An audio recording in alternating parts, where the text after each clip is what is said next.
à 0 au carré,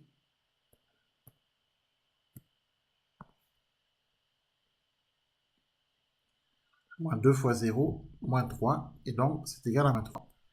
Et donc expression développée.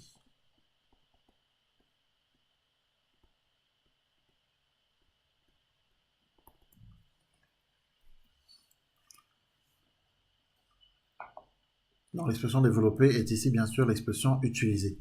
Alors, toujours sur la question petit a, L'image de -1. alors l'image de moins 1, alors quelle est l'expression la plus rapide? La forme factorisée. Oui, oui, c'est la forme factorisée parce que si je remplace x ici par moins 1, bah, j'obtiens en fait moins 1 plus 1, ça fait 0. Et 0 fois x moins 3, ça fait 0. Donc c'est bien la forme factorisée qui est la plus rapide ici.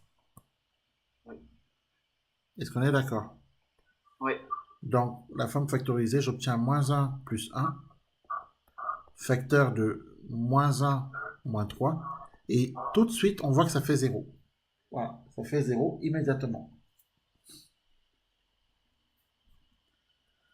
Donc l'expression utilisée ici, c'est l'expression factorisée.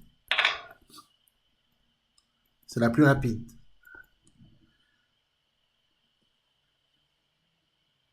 Et la plus adaptée. Alors, et f de 1, quelle est l'expression? Canonique. Oui, tout à fait, puisque regarde, si on met ici, si on remplace x par 1, ça nous fait 1 moins 1, 0. 0 au carré, ça fait 0, il reste moins 4. Donc c'est rapide, c'est la forme canonique. Et si tu remplaces 1 dans toutes les autres expressions, ça ne sera pas aussi rapide que de le faire avec la forme canonique. Ok? Tu as compris? Oui. Donc 1 moins 1, le tout au carré, moins 4, c'est égal à moins 4. Et l'expression utilisée, c'est la forme canonique.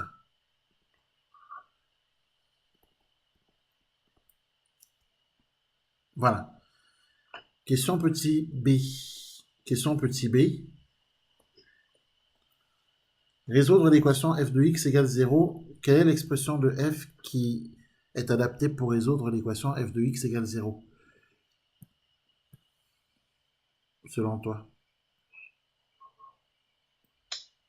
Euh, dans l'exercice, la forme factorisée. Oui. Oui, c'est la forme factorisée parce qu'on arrive sur ce qu'on appelle un produit nul.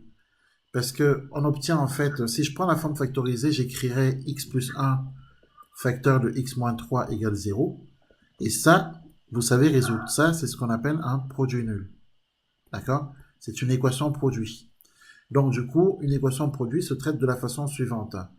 Soit j'ai x plus 1 qui est égal à 0, d'accord? Ou alors j'ai x moins 3 qui est égal à 0. Oui. C'est-à-dire x égale moins 1 ou x égale 3. Donc, l'équation a deux solutions.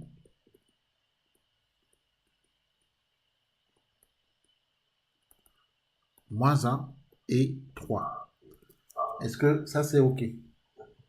Ouais, c'est exactement ce que j'ai eu dans l'exercice. Tout à fait. Tout à fait. Et pour trouver -1, on a remplacé x par -1 Oui, et on a mis -1 0. exactement. Donc attention, hein, tu vois, c'est le genre d'exercice auquel il faut s'attendre le jour du contrôle. Il faut faire très attention à ça. D'accord? Ouais.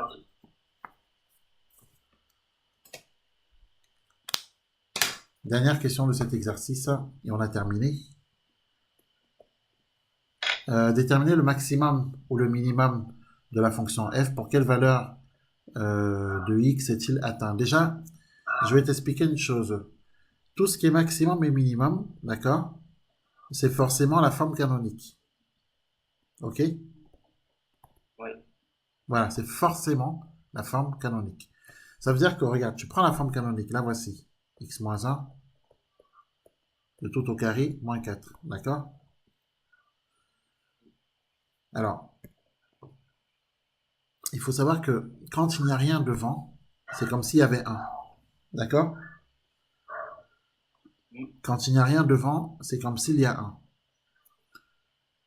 Et le 1 que j'ai ici représente en fait petit a. D'accord?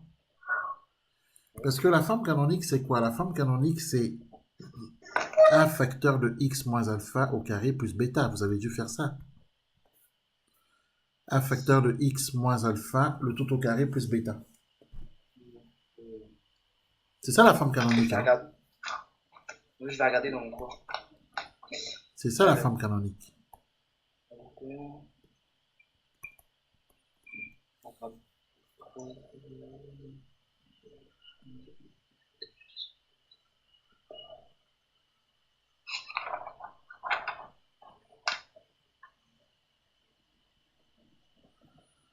Non, on n'a pas fait ça encore dans le cours.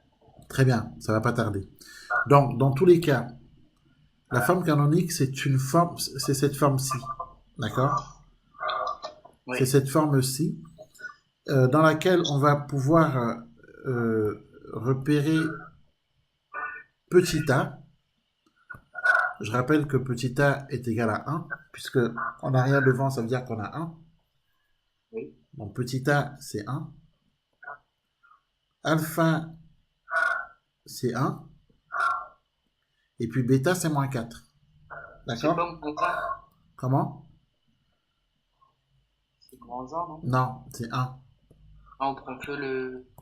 Bah, puisqu'on a le moins qui est ici, là, le moins qu'on a ici, bah, I aussi. le moins qui est ici, c'est le même qui est ici. Hein. D'accord. Ouais. Donc alpha, c'est 1. D'accord. Bêta, c'est 4, c'est moins 4. D'accord? Oui. Parce que moins 4, c'est comme si on avait en fait plus moins 4. Si on met le plus devant, c'est comme si on a plus moins 4. Donc bêta, c'est moins 4. OK? Oui. Voilà. Donc, A, c'est égal à 1. Alpha, c'est égal à 1. Et bêta, c'est égal à moins 4.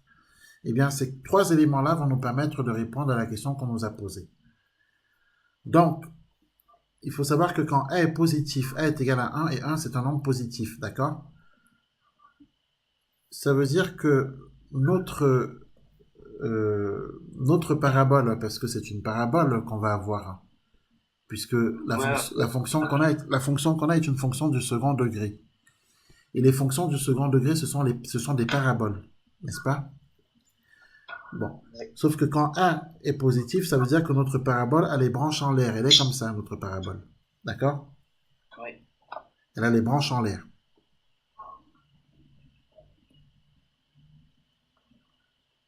La parabole, On a fait une en cours. voilà.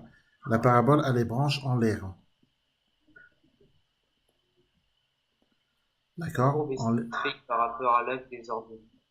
Voilà, tout à fait. Car A est strictement positif, là. D'accord? Bon. Ce qui veut dire quoi? Si la parabole a les branches en l'air, ça veut dire quoi? Ça veut dire que la courbe, ça veut dire que la fonction admet une valeur minimale. Le minimum, il est là. D'accord? Oui. Parce que figure-toi que si, regarde, si on avait par exemple eu, d'accord? Si on avait par exemple eu que A est égal à moins 5, par exemple, d'accord? À ce moment-là, la parabole aurait les branches non pas en l'air mais en bas. Et les branches seraient comme ça, d'accord? Oui. Et à ce moment-là, ce ne serait pas un minimum, ce serait un maximum. Est-ce que tu vois ce que je veux dire? Oui. Donc en fait, Ouais. quand A est positif, c'est forcément un minimum, et quand A est négatif, c'est forcément un maximum. D'accord?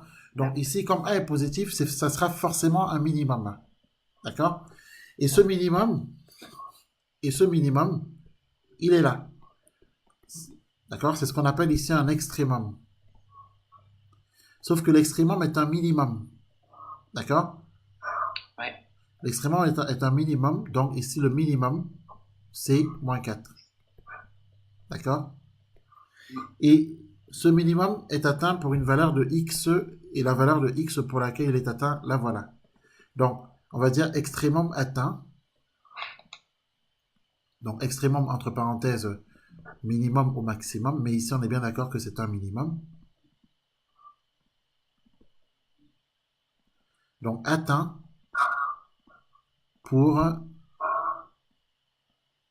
x égale alpha. c'est-à-dire pour x égale 1. D'accord? Oui. Voilà. Et pour être un peu plus précis, ici, bêta égale moins 4 signifie que l'extrémum, c'est-à-dire soit le minimum, soit le maximum, d'accord? Mm.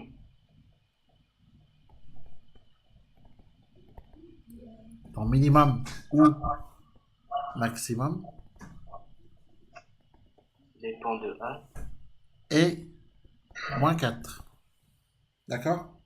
Donc Oui. maintenant, on peut répondre à la question qui nous a été posée. Déterminer le maximum ou le minimum de la fonction f.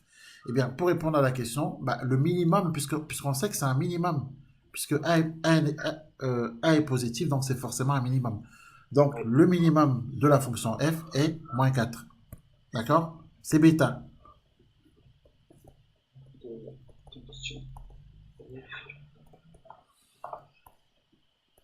Et c'est tout le temps bêta C'est tout le temps avec bêta. le maximum. Bêta, c'est tout le Donc temps en cas l'extrémum. positif ou bêta. Voilà, bêta, c'est tout le temps l'extrémum. Mais attention, l'extrémum peut être soit un minimum, soit un maximum. D'accord. Si A est positif, l'extrémum sera un minimum. Si A est négatif, l'extrémum sera un maximum. D'accord?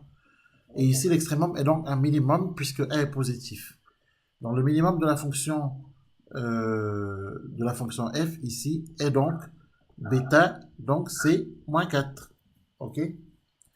Pour quelle valeur de x est-il atteint? Il est toujours atteint pour x égale alpha. D'accord?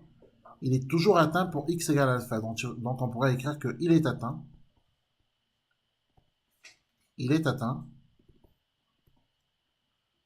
pour x égale alpha, c'est-à-dire pour x égale 1, car alpha est égal à 1. OK? Oui. Voilà. Et on a répondu à toutes les questions. Non, j'ai compris.